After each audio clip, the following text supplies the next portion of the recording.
All right, traders, welcome back to the Learn to Trade channel. I'm Orlando. And well, if you haven't subscribed to this channel, please do so because we upload a ton of free education and analysis videos every single day. Now, I want to talk about crude oil. The reason that I want to talk about crude oil is because I am looking at possible shorts in this market, um, technically speaking and kind of fundamentally speaking. So why don't we go and let's have a look at the data that I want to show you very quickly. Let's make this video very short and concise, right? The first thing I want to look at is yesterday's crude oil inventories. The U.S. saw a rise of about 1 million barrels in its crude oil inventories in the week ending November 19th versus a drop of 2.1 million barrels in the week ending in November 12th. So this is a very big increase in crude oil inventories, right? Now, my short idea is not based on yesterday's numbers, but more so because of this, right? If you didn't know, President Biden announced that basically the US or his government is going to flood the market with 50 million barrels from the strategic petroleum reserves um, to fight the increase in gasoline prices in the US.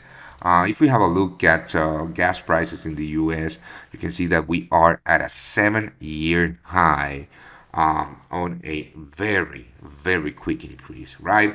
And basically, of course, that this is because of inflation, etc. But the strategy right now on the U.S. just to flood the market to decrease prices in gasoline. Now, after a few pleas from Biden to the OPEC that they join him on hiking their output, the OPEC completely and utterly rejected him. So, on one side, we have the US flooding the market with 50 million barrels in the next months. And on the other side, we have the OPEC sticking with its current output strategy. Now, after the news hit the wires, right, of the U.S. flooding the market with 50 million barrels, we saw a decrease in oil prices, right? I think it was here or so. But there has been some very strong lack of momentum to the downside, which leads me to believe that maybe, if not, if not, if not that this is already priced in, maybe it's not going to have such a big impact because the OPEC rejected uh, the US pleas to hike their output. So that's why, should I, or if I am already in a short position, I will be using just half of my normal risk. Now, technically speaking, if we look at, let's start by looking at the 4-hour chart. This is what I like on this chart, right? This crude oil futures.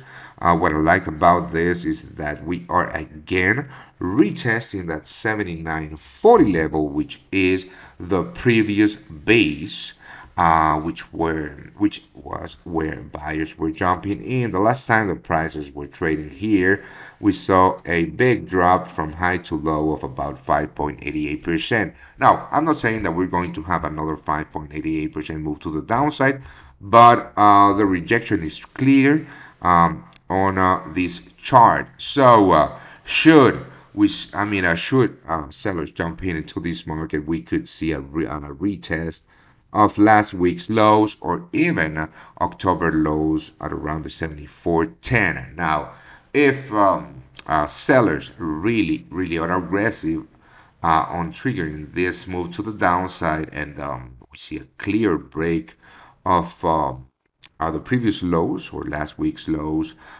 we could really see a move towards the next key level, which is around the 73.86 or so for from current prices for about 5%. Now, I'm not saying that this is going to happen. Of course, no one knows, but to me, the highest probability trade right now is to the downside.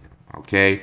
Now, again, should I take a short position, or even if I already taken a short position, remember that this is for my VIPs, and if you want to be part of the VIP team, just click the link below the video, and if you use the code BLACK, you get 50% discount on your subscription. So, again, should I take a trade, or if I already had taken a trade, I will be using half of my risk, given the fact that on the hourly, I'm just seeing some lack of momentum to the downside. What I do like is price printing a new daily low, right? So this is my view in oil, on crude oil, on this market. I'll keep you updated on what I